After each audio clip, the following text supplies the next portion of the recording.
let's talk about how much I can't build things.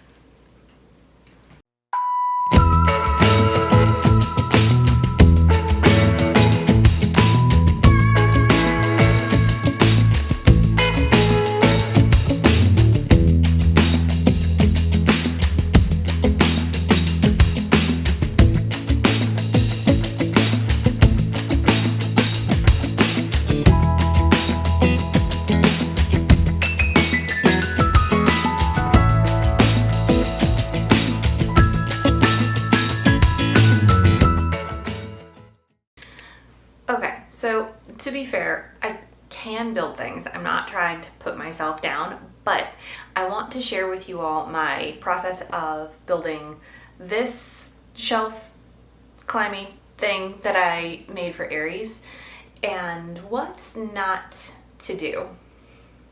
It started off well enough. Got all of my supplies ready to go. The next thing I did was map out where I wanted the table legs to go using the little design that you see on my right there. Always wear goggles when you're cutting or drilling any sort of PVC. I'm using a hacksaw here. One thing I would recommend, use a circular saw if you have one. Hacksaw worked well enough, but you have to sand off those edges because they're really rough, and it works. And I was really actually surprised and pleased that the measurements all lined up. So yeah, that's the result of using the hacksaw. It's not super pretty, but it's gonna get spray foamed later anyway, so not a huge deal. All of the table leg pieces right there. I used a circular drill bit to cut out the holes for the legs in the PVC tables. So far, everything is so good. Here's me assembling the table, and here's where I screwed up. So don't be like me. And as you're putting it together piece by piece, fit check it in the enclosure where it's going to be placed, because that was my biggest downfall of this entire project. Is it didn't fit. I couldn't get it. Well, it fits. I just couldn't get it inside of his enclosure. So definitely check the fit as you go. This is what it looks like when you don't have a garage and you're doing projects, because this is my back porch. It's a mess. But we have some spray foam going on that it's currently curing, and I spray foamed some pots, some terracotta pots on here, and they're holding really nicely. Yeah, they wound up holding a little too nicely. The other thing I would have done differently is made those terracotta pots so they popped out and I just had the shape in the foam that I could fill with soil and plants and stuff. But those are stuck in there real good. The other thing I had to do was these legs were super wobbly, so I actually spray foamed around the pipe clamps that are on there. One, to cover up all the metal, anything that might like scrape and hurt a snake, and to keep the legs steady. And I think it worked. Fun fact, it did not work. So it looks horrendous right now. Here's my attempt to make it not horrendous. I am carving out the set spray foam with I just used a really crappy steak knife, honestly, to get this done. And then I switched to a Dremel tool to get the kind of finer details of the texture that I wanted. I was going for kind of like a muddy dirt kind of look, if that makes sense. When you switch to Dremeling, always wear face covering because it will get everywhere. Now I'm working outside here where it was windy and it was really, really hot, and even with the face goggles on, I still got spray foam particles in my face because look, it is just everywhere. So definitely recommend doing this in an enclosed space if you can, like a garage or a workspace of some kind, to protect you from the wind and the elements and keep the stuff out of your eye, because I can tell you it does not feel good.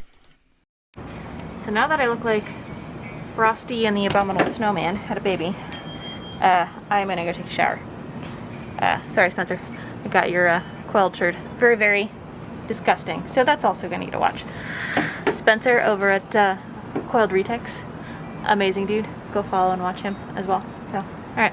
Had to wash my hair 3 times, but I am showered and this is all cleaned up thanks to my wonderful husband, who cleaned up the entire porch while I was taking a shower. This is ready to be painted. So I'm going to paint with 100% silicone, a black coating to seal everything and make it all uniform color with the PVC. I kind of tried to make this scooped out a little bit, so this is obviously lower than the rest, so it can work as a little like cushion for him or a little hide, because plants are obviously going to go in here. And then I did the same thing with that one. So yeah, that's what that is looking like post Dremel tooling at it for about an hour. And now we're going to paint. Let's get going. Alright, so here's me painting, and thank goodness my husband was willing to help, because this took forever, and it took, I think we used 5 or 6 of the 100% silicone stuff to paint with. It's not super easy to work with. I'm sure there's an easier way to actually apply this, and I was just using this. I wasn't using any substrate on top of it to pack it down, so it took a very long time, but I was happy with the results, which we will see right now. Alright, it is the next day, and this is where we're at. We got it all painted. Y'all, it took so many tubes of silicone to get that black. But, yeah, that's what we've got so far, and next step is putting these guys in the pots. So, yeah, so excited. Alright, this is admittedly my favorite part, is putting the plants in. Now, I got way more plants than I actually needed. I was able to divide up some of like the ivy and the pothos plants that I got to spread it throughout the shelving and the pots. And here's a little plant tour for you. The plants I put in there were ivy, a couple different pothos varieties, and a snake plant. We'll see how well they root and how well they do with him in there.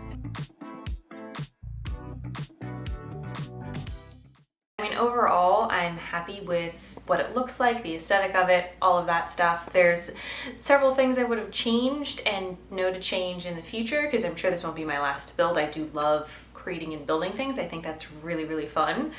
And eventually I will get it in his house. I just need to take the time to chop his stick apart and take that out and get this guy in there.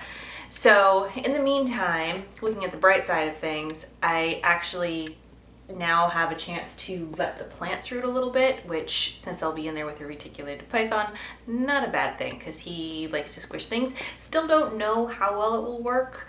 If you want to have like an update video on that in a couple months, shoot a comment below, let me know if you want that update.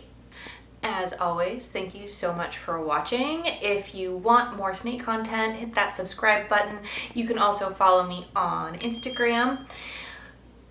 Comment, share, that really helps this channel out a lot. And don't forget to live life with brave curiosity. Catch you next time.